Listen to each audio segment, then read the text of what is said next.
El uso de la tecnología de la Internet de las Cosas ha ayudado a salvar las ballenas beluga en Alaska.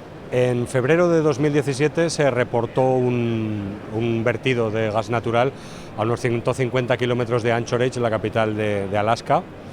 El vertido afectaba fundamentalmente a la zona donde pasan la temporada invernal las ballenas beluga, las 400 aproximadamente ballenas beluga que habitan en la zona. La ballena beluga es un animal en peligro de extinción. Se calcula que no hay más allá de 150.000 ejemplares en todo el mundo.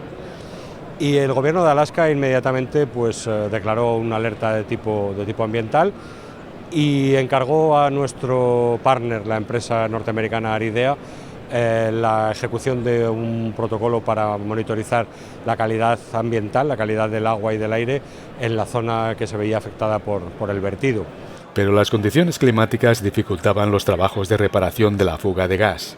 El problema básico era que en el mes de febrero, cuando se detecta la fuga, y se detecta por la aparición de ballenas muertas, no se podía efectuar la reparación porque el mar estaba cubierto por una capa de hielo de más de 40 centímetros, con lo cual había que esperar a que llegara el deshielo en mayo o junio para poder acometer los trabajos.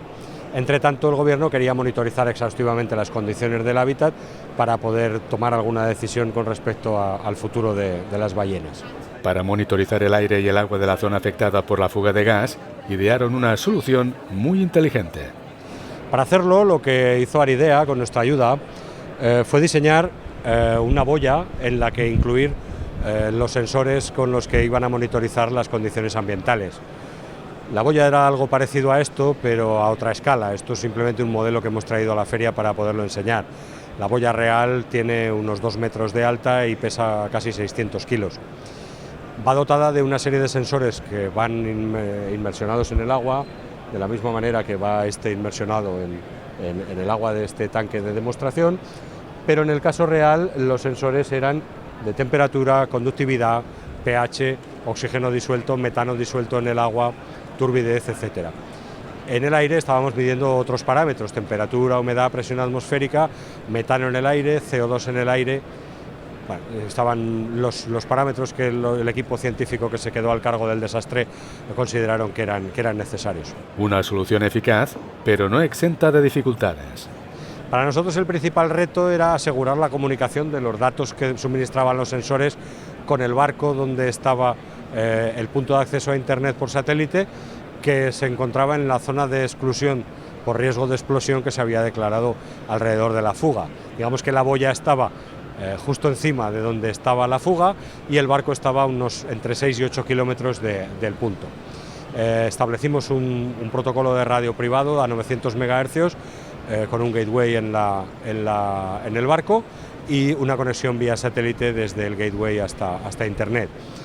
Con esto, y cada 15 minutos se iban tomando los datos de todos los sensores, se iban enviando a la nube y un equipo multidisciplinar de especialistas por todo el mundo iban compartiendo esos datos e iban sacando sus conclusiones, iban haciendo sus previsiones de cuál iba a ser la evolución del problema a lo largo del tiempo.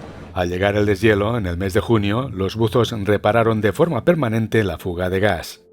La boya se mantuvo durante un par de meses más para asegurar que la evolución de los parámetros ambientales en la zona era la adecuada y se volvió a retirar la boya. Unos meses más tarde, al principio de la época de la congelación, se volvió a tirar la boya al agua de tal manera que nos garantizara que todo el problema había quedado definitivamente resuelto como así fue. El sistema de boyas demostró ser una herramienta clave para controlar la contaminación que afectaba a las ballenas beluga y a otros mamíferos acuáticos.